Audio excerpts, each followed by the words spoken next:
Food Explorers, tara! Food trip tayo sa Bohol! Ngayong araw, dadalhin tayo ng pag-explore natin sa isa sa isla ng Bohol. Isa ang Bohol sa mga nangungunang tourist destinations sa bansa dahil sa mga iconic landmarks nito at syempre, magagandang mga beach.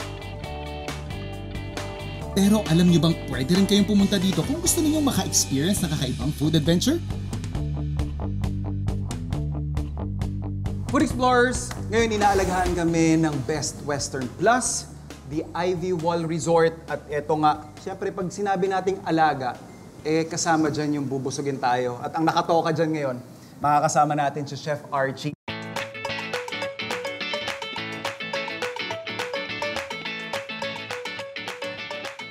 Chef, ano ba yung vision nung menu ninyo?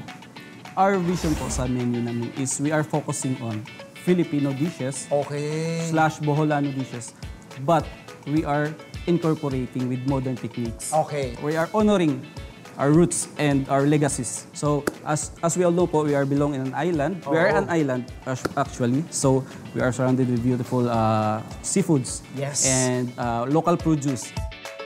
At ang unang hinain sa atin ni Chef Archie, isang malapiestang spread na kung tawagin nila ay hudyaka sa Panglao. Hudyaka is literally a Visayan word for or to celebrate. Yes. So feast. Yeah, it's a feast. It's a feast Okay. actually here in Panglao, celebrated in the month of August usually. So fiesta talaga Yes, ito. fiesta. So we are incorporating it with our food, together with our mixed seafoods, mixed meats. Oo. Yes, our ensaladang talong and our homemade sauces. We are incorporating it in one plate. So, ito ang interpretation ng alon sa hudyaka. Yes po. Ito literal, fiesta. So, lahat ng maiisip mong protein, fresh, nandyan Yes po. sa spread na yan. Yes po. In as far as celebrating yung inyong huli, Yes ang po. inyong mga ingredients, I think this is a perfect way of showing it to our guests. Curious lang ako dito, ano tong puti na to? So ito Talong? po is yung ensaladang talong. Okay. So we usually grilled our eggplant Okay. para magkaroon ng smoky flavor. Alright. So we grilled it and yun yung smoky flavor together with our kakanggata or coconut milk. Yun yung pinakaunang piga ng coconut milk, yun yung incorporate natin dyan. So malalasahan mo talaga yung creaminess, yung rich creaminess ng ensalada. Definitely winner na winner. How's the taste po, Chef?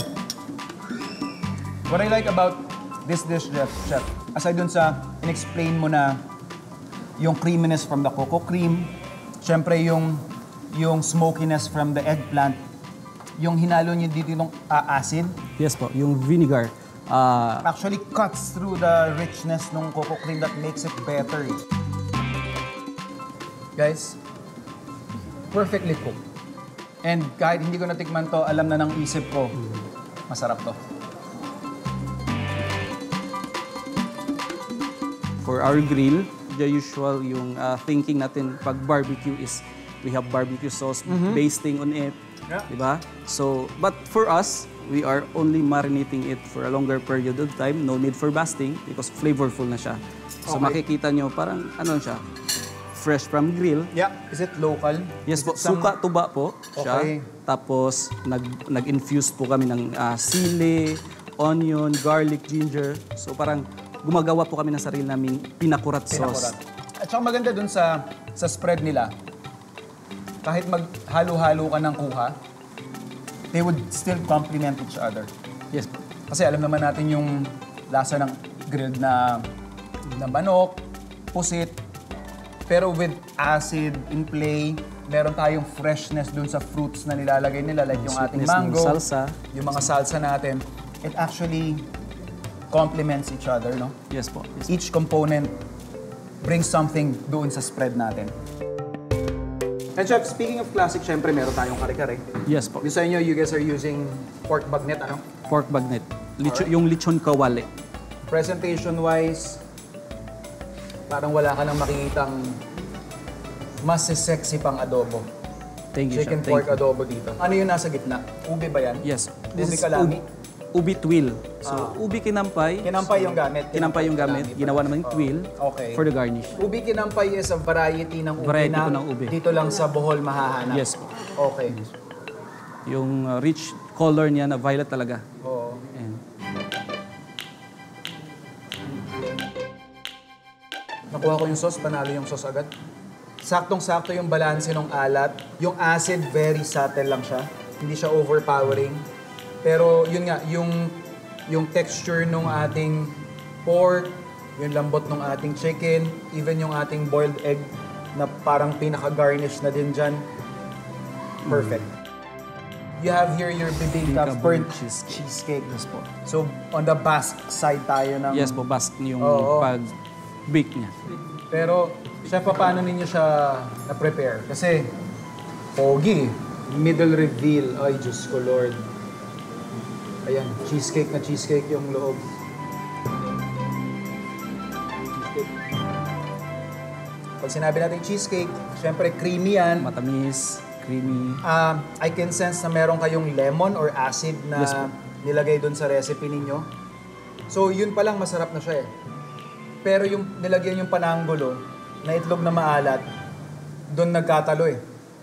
Naglabo-labo na yung Yes, po. mundo ng cheesecake. Yung Kasi, saltiness mismo. oo eh. Ng itlog maalat. Iba yung dating niya doon sa pinaka-dessert mo. May kapeng barako or black coffee. Kaya kong tumaob na mga tatlo niyan. Easy. Solid.